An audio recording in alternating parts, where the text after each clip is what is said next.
Welcome to another episode of the Balancing Hormones Naturally podcast, where we offer actions and steps you can take today to start balancing your hormones naturally.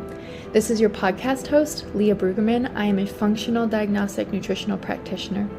I am honored and excited to be your guide on your journey to better understanding your hormonal health and how it affects your everyday life.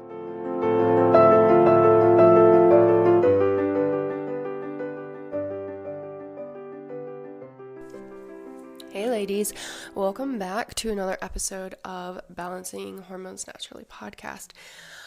I still have stuffy sinuses. I didn't completely annihilate that cold like we talked about last week. So last week I was starting to come down with a cold and I was hoping to kick it to the curb, and I mostly kicked it to the curb, but a little bit of the cold kicked me to the curb, but it's fine. We're on the up and up. I just still have like some stuffiness in my sinuses, so my voice still sounds kind of funny. I'm really sorry. I should have batch recorded these episodes so you don't have to listen to my voice like this, but I ran out of time.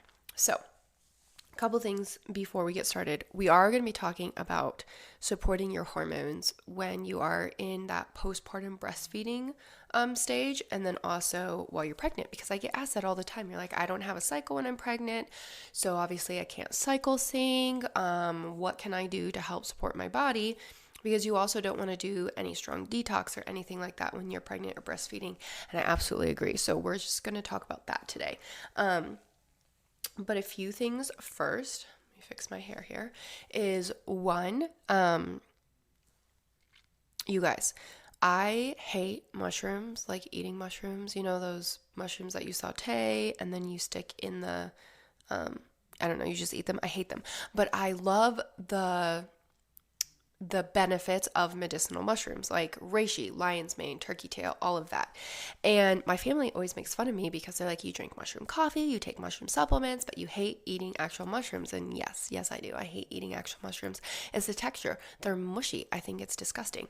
But I love the benefits of mushrooms. So that is why I take mushroom supplements. I do drink mushroom coffee. I talk about it all the time. I use King coffee, which has mushroom spores. As always, it will be linked in the show notes for you guys. It helps with a slow release of caffeine. So I love them because it helps not spike my cortisol, and I just love, coffee. It's my happy juice.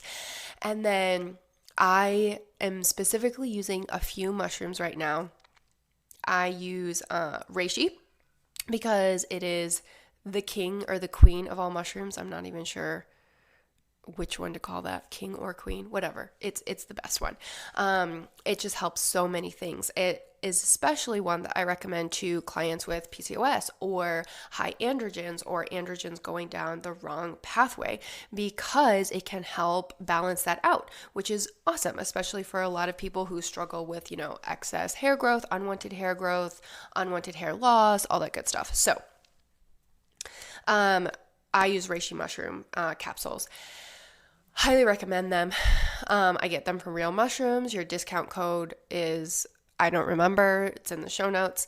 But I use them, and I also use the 5 Defenders from Real Mushrooms because I'm sick right now, and it helps boost your immune system. And did you know there's actually mushrooms that have vitamin D? So hello, now that I live in Michigan and there's no sun ever, in the winter, I will be taking that because I need some vitamin D.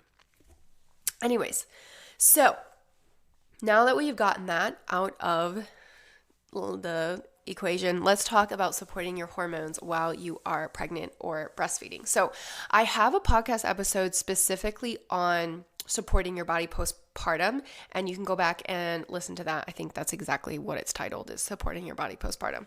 Anyways, it is for that time right after you have a baby, so specifically postpartum. So like for those first 6 to 12 weeks. Now this is going to be, you're breastfeeding, you don't have your cycle, or you're pregnant. What can you do? Because I know I always talk about how to support your body with, working with your cycle, and you're like, Leah, I don't have a cycle, and you can't do any sort of detox or anything like that. So what can you do? There's so much you can do. Starting with just simply supporting your body. Sorry, I don't mean to clap into the mic. I hope you couldn't hear that. Number one, balance your blood sugar. How many times do you hear me talk about balancing your blood sugar? Probably so many times you want to smack me over the head. But you know what? Sometimes we need to hear things 1,000 times before it just sinks into our little brains, okay? Balancing your blood sugar should be your number one focus for everybody. And this is something you can do while you are postpartum and breastfeeding and pregnant, is balance your blood sugar. So how do we do this? That means every snack and every meal, you need to be focused on manually balancing your blood sugar, okay?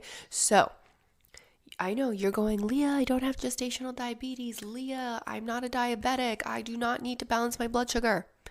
You can't see me right now, but I'm glaring at you. Yes, you do. Because when we have this blood sugar roller coaster and it's going up and down, that spikes our cortisol levels. And we all know that our body prioritizes making cortisol over our sex hormones like estrogen, like progesterone.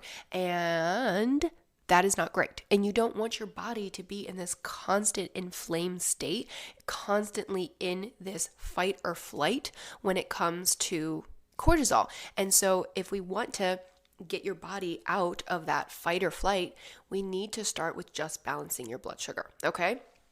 So how do we balance our blood sugar? Really simple, okay? Every meal, every snack, you need to have protein, fat, carb, okay? Protein, fat, carb. And when you think about it, I think about it as never eating a naked carb. Every single one of your carbs needs to be dressed, as in paired with protein and fat, okay?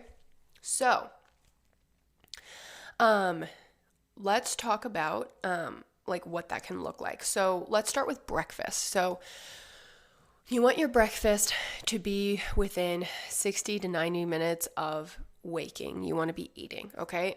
And if you're going, I'm not hungry, that's a blood sugar issue.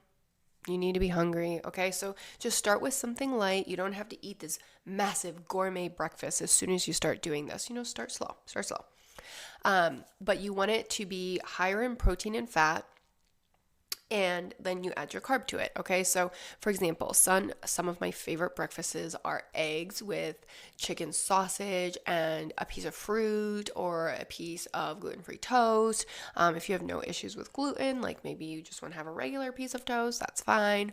I love overnight oats, and I add protein powder and a fat to it.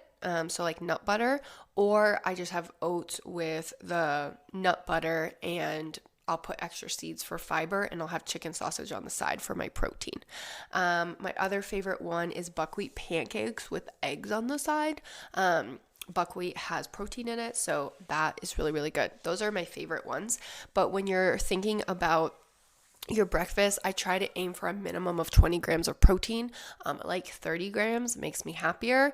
And then I build the rest of my plate from there. I think, when it comes to blood sugar balance, if you can just start with your protein and build the rest of your plate, you're going to be doing a much better job. Women are everywhere are just chronically under eating protein. You need protein, amino acids, we need that for our brain. They're the building blocks for things. You need protein to help support phase 2 liver detox.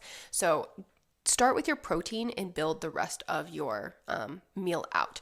Okay. And that is the same thing when it comes to your snacks. So I know a lot of people are like, oh my gosh, I'm just going to grab this apple or this banana. That's fine. Can you put some nuts with it? Can you put some seeds with it? Could you put a hard-boiled egg with it?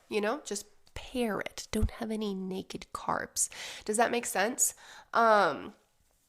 So basically, you are just pairing all of your foods so that they keep your blood sugar balanced. Anytime you have, for example, someone just drinks a glass of orange juice, and yeah, orange juice has vitamin C and, benefits there, but it also just makes your blood sugar go straight up, and then, it's going to crash, and then you're going to get more cravings.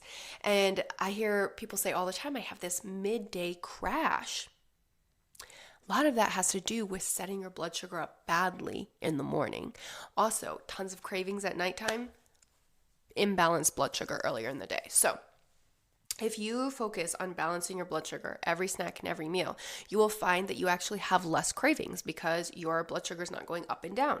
When your blood sugar drops, you're going to crave sugar. You're going to crave carb because that's your body going, I need to raise my blood sugar. And what's going to raise it fast? Sugar and carbs, okay? And so a lot of times when people have all these cravings, they think that it's a lack of willpower. It's not a lack of willpower. It's typically imbalanced blood sugar and or lack of nutrients, okay? So focus first on just balancing your blood sugar every snack and every meal, especially if you are postpartum and you're like, oh my gosh, I'm trying to breastfeed my child. Like, I don't have enough hands for this. I totally get that. That's when I would just recommend getting support in prepping these things. So prepping snacks. So like I love making protein balls, protein energy balls. You can find a million recipes on Pinterest, you guys. Prepping hard-boiled eggs. Those are another one of my favorites. And then get your husband to come support you. You know, I know that a lot of times women will also, you know, postpartum will come help. And you know, everyone always wants to hold the cute little baby, but maybe ask them if they can make protein balls for you nicely. But yeah, because we need that type of support to keep our blood sugar balanced. So that would be my 2 cents there. Okay, so that is how, number one, how I would support your hormones in that postpartum period as well as while you're pregnant. Both great things that you can do. Okay, so what are some other things that you can do to support your body? I am going to say get a read on your minerals, okay? I honestly feel like postpartum mandatory. You should have a hair mineral analysis test. I feel like it should just be built into the postpartum protocol. I also though think that like at your 6-week postpartum visit at your OBGYN, I also think that there should be a pelvic floor therapist there to like give you an assessment. So there's lots of things that I think that don't actually happen. But anyways, because when you're pregnant, baby takes what it needs, mineral wise. Okay, which for most women, actually all women, having a baby, going through a pregnancy depletes your minerals by up to 10%, if not more.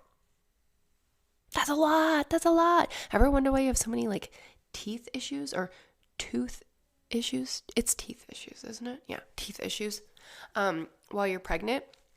And then postpartum, you're so drained and you're tired all the time because your baby is not sleeping, blah, blah, blah, blah, blah. Yes. Okay. So I will tell you that this is where hair mineral analysis can be really, really helpful and in balancing your minerals. So while you are pregnant, you can actually do a cell salt protocol. Cell salts are really awesome for helping support your minerals while you're pregnant. You can also just get a hair mineral analysis done. I literally just did one for somebody and they got a personalized protocol based off the fact they're pregnant. So it has to be done specific to they're pregnant because you have to make sure those mineral levels are safe for baby and all of that.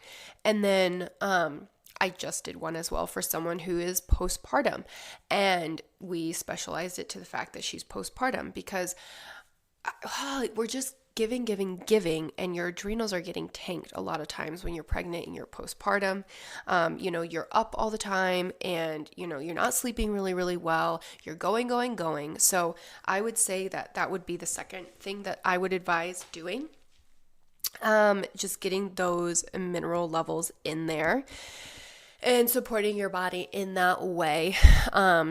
I just think that would be really helpful. Something else that everyone can do is an adrenal cocktail to support their adrenals. So adrenal cocktail is just vitamin C, potassium, and sea salt. Let me think off the top of my head. I think it's a half a cup of orange juice with like a half a teaspoon of cream of tartar and a sprinkle of a half a teaspoon of Celtic sea salt, and then you can put some coconut cream in there to help make sure that it doesn't spike your blood sugar. Just Google it, like the recipe will also pop up, but I'm pretty sure that's the recipe. That is also really, really helpful to your adrenals postpartum. Obviously it's just food, so you can take that while you're pregnant as well, but this is not medical advice. So before you start anything else, talk to your midwife or your OBGYN. That is my triple disclaimer before you do anything, obviously. But nourishing your adrenals during that time can be really, really helpful. That's going to be my second thing that I'm going to recommend. Nettle tea is also really high in minerals as well. So that could be something that, you could ask your OBGYN or midwife if, they would be okay with you consuming that pregnant or postpartum to help support your mineral levels. That would be something else that I would recommend. And then this one is actually not food related. I would actually take potassium, magnesium, and boron baths. So I think I linked this in the show notes. It's in a list called like Detox, so you can get the actual like good brands. But it's 2 cups of magnesium or Epsom salt, 1/4 a cup of boron, and 1/4 a cup of potassium. And the boron actually helps you absorb the magnesium better, and potassium helps elevate your potassium levels. And you can take that, you can take it as a foot soak, or you can do it as a bath 2 to 3 times a week, which will also support your mineral levels. Stress depletes potassium like no other. And the more stressed you are, the more your potassium goes down, and then the more stressed you also get. So it's this vicious circle. So that can be helpful as well. And then you can also focus on getting potassium rich foods in throughout your day, which can also be helpful during this period. So that's like avocados, coconut, spinach, Google potassium rich foods. That will help you. And then I almost had a brain blank, but I remembered. Sea salt. So I use Redmond's Real Sea Salt, but sea salt or salt, sodium, is regulated by your adrenal glands. And I a lot of times see a loss of sodium, or I see really low sodium because your adrenals are just so burnt out. So making sure you use a quality sea salt. Like I said, I use Redmond's. It's linked for you guys, and I love them. I've been using them for going on my 2nd year now, and I will never go away from them. I love them. I put it on everything. Sodium is really good. It's really helpful for you. You also need it for your stomach acid to help digest food. So yay for that. So that would be what I would recommend. Okay. So if you are in your pregnancy or you're in your postpartum journey, is you would do I would support your blood sugar. I would support your minerals, considering getting a hair mineral analysis. I would be taking magnesium, boron, potassium baths. I would be doing an adrenal cocktail and maybe drinking nettle tea.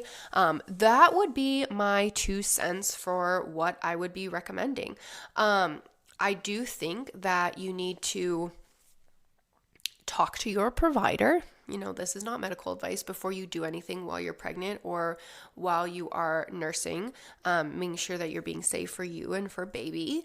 But I think that those are some simple changes that don't take a ton of time that you can do to support your body, okay? Nothing excessive. You're not going to be pushing any detox. You're not going to be doing anything like that.